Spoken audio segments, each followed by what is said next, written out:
Reste cool. Sac à merde. Fuyez, pauvre fou. I am the danger. Nom de Zeus. Allez, c'est l'épisode 7, faudrait faire un truc original. Il y a quoi comme film avec un 7? Oula, il y en a beaucoup. Il y en a beaucoup. Il y a les 7 mercenaires, le vieux je l'ai pas vu, le nouveau il était pas très bien, il me semble. On a quand même Blanche-Neige et les 7 nains ou les 7 psychopathes. Mon cœur balance, hein. Les deux films se ressemblent beaucoup en plus. Bon allez, je me sens un peu plus foufou. Bienvenue sur la chaîne Cinéphile toi-même, je suis Grump et ceci n'est pas une critique des 7 psychopathes. 7 Psychopaths en titre original et les psychopathes, titre québécois. Je crois qu'ils ont un problème avec les chiffres. C'est une comédie, oui, de 1h50, réalisée et écrite par Martin McDonagh. Venez comme vous êtes, avec Colin Farrell, Sam Rockwell, Christopher Walken et Woody Harrelson. C'est un film qui n'a pas rencontré à sa sortie beaucoup de succès en salle, ni au niveau des critiques, puisque Télérama et TF1 News lui ont accordé un 1 sur 5. TF1 News qui se permet de donner un 1 sur 5 alors qu'eux-mêmes ils ont fait qu'est-ce qu'on a fait au bon Dieu, il me semble qu'ils l'ont produit.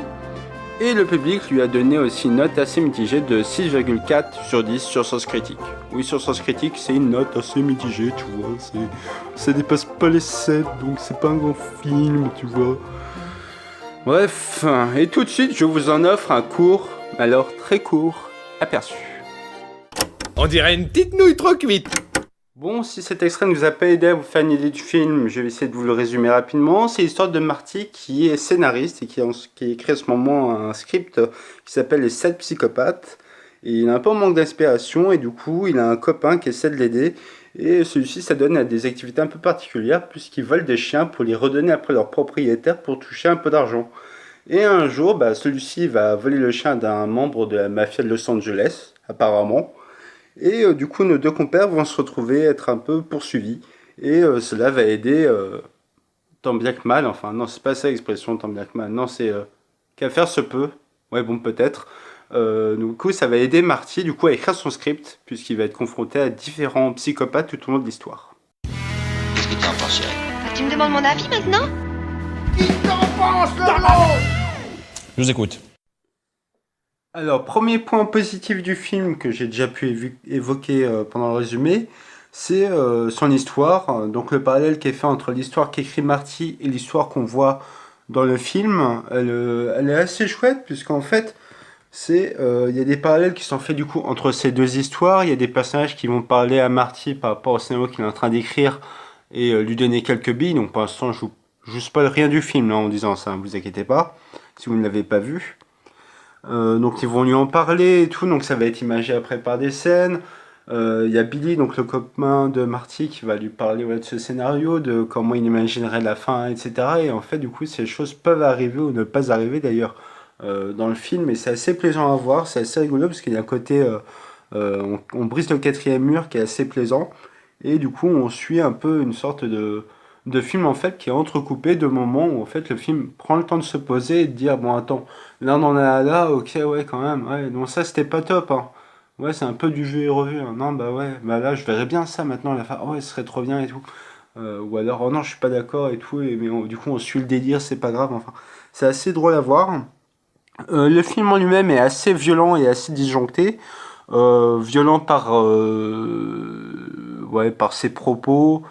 Je vais revenir juste après, et par quelques scènes aussi. Disons que si vous vouliez faire un barbecue cet été, c'est un peu râpé, quoi, parce qu'il y a des gens, vous allez dégoûter, quoi. Ils se brûlent, quoi. Ça brûle, ça chauffe, et même si tu mets de la crème solaire et de la biafine, ça va pas faire grand-chose. Ça fait un peu mal. Ouais, donc aussi, il est assez disjoncté, mais en même temps, ça parle de psychopathe, et c'est pas dans le sens thriller, hein. Non, c'est plus dans le sens un peu comme dans Snatch. Voilà, des personnages assez forts, un peu barrés, qui interagissent entre eux. D'ailleurs, pour rester dans cette comparaison, les personnages secondaires des 7 psychopathes sont assez intéressants, ils sont bien travaillés, on les voit pas mal à l'écran. En plus, c'est un bon casting qui les interprète, donc c'est assez cool. Le film est plutôt drôle. Après, vous n'allez pas vous taper des grosses barres non plus, hein. Mais ouais, j'ai quand même essayé à avoir deux ou trois. J'ai quand même Mais ouais, j'ai quand même réussi à rire 2-3 fois, notamment grâce à Sam Rockwell ou à Christopher Walken. Et le personnage aussi de Woody Harrelson est assez drôle dans le film. En fait, il y a que Colin Farrell qui me fait pas forcément rire. Bah, après, son personnage, il est pas vraiment là pour faire rire, hein. C'est un peu le personnage à qui tu te réfères, parce que c'est peut-être le plus normal de toute la bande. Il est tellement entouré de fous dans ce film, le pauvre. Après, c'est pas, oui, comme je disais, c'est pas non plus le film le plus drôle de la Terre. Pour revenir sur le casting, ça joue très très bien. Franchement, le casting il est au top. Surtout Sam Rockwell, que vous avez peut-être déjà vu dans La Ligne Verte. Il jouait le prisonnier un peu fou au nom de William, qui était complètement barré aussi. Donc le gars, dans ce rôle-là, je trouve qu'il est vraiment génial. Limite, bah, là, ce que je veux dire, ça n'engage que moi, mais je trouve qu'il ferait peut-être un assez bon Joker. Bon, c'est peut-être un peu tard, mais dans sa jeunesse, quand il était jeune, comme dans La Ligne Verte, je pense qu'à ce moment-là, il aurait fait un très bon Joker. Boy, what you looking at?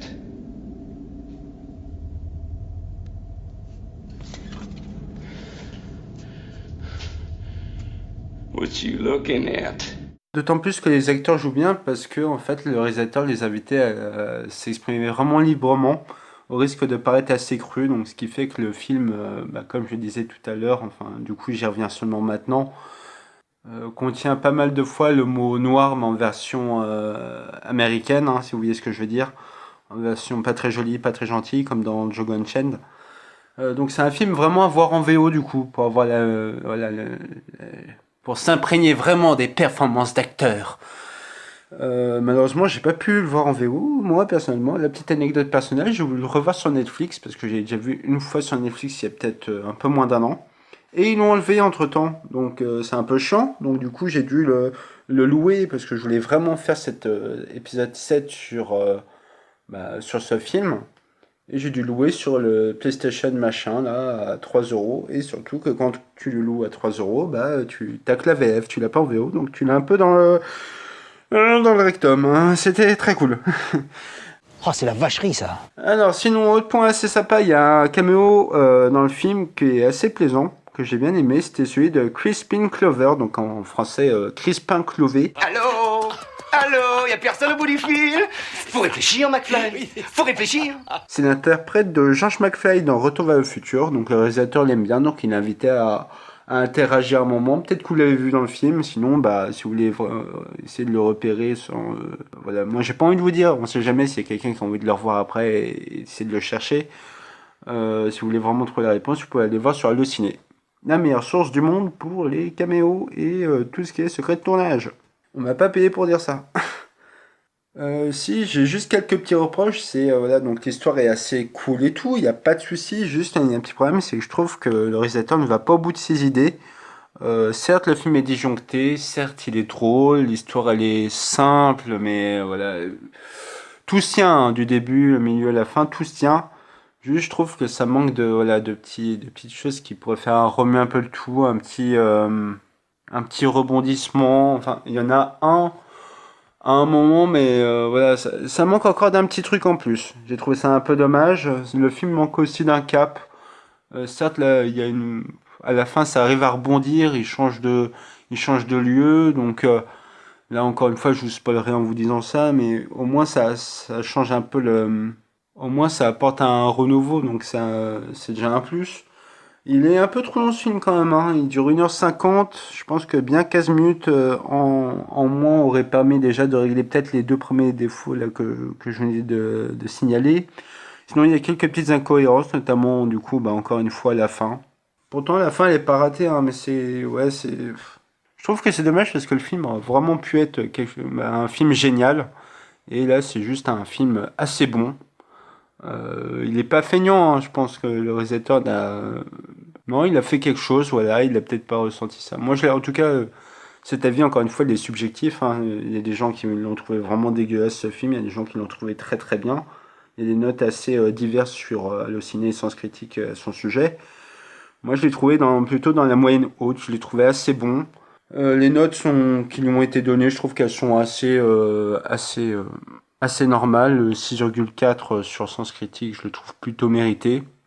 Il aurait peut-être mérité même un petit peu plus, j'aurais mis un petit peu plus, mais voilà, il n'y a rien de vraiment scandaleux pour le coup. Donc bref, allez voir ce film pour son histoire, pour les parallèles qui sont faits entre l'écriture d'un scénario et comment le film se déroule. Et aussi, allez le voir pour voir Sam Rockwell. Voilà, donc je crois avoir tout dit. C'est peut-être la sneak la plus courte pour l'instant qui a été sortie. Pour tout vous dire, celle-ci, elle a été très compliquée à faire. Je me suis énervé plusieurs fois. Il y a plein de choses que j'ai pas réussi à dire. 2 ou 3 fois, j'ai bien enregistré, mais j'avais mal branché mon micro. Et là, j'espère qu'il est bien branché parce que j'ai pas de retour et je croise les doigts pour que ce soit le cas. Donc, si vous entendez ça, c'est que ouf, ça y était. Sinon, j'essaierai de le faire une prochaine fois parce que j'en peux plus. Du coup, celle-ci est un peu moins jouée, un peu moins fun que les autres. Je suis désolé, mais voilà, j'avais juste envie de vous présenter ce petit film de manière normale. J'avais bien aimé ce film et je trouve ça dommage qu'on n'en parle pas plus. Voilà, je vous dis à la prochaine. La semaine prochaine, on se retrouve avec Les 8 salopards de Quentin Tarantino. Salut, bisous!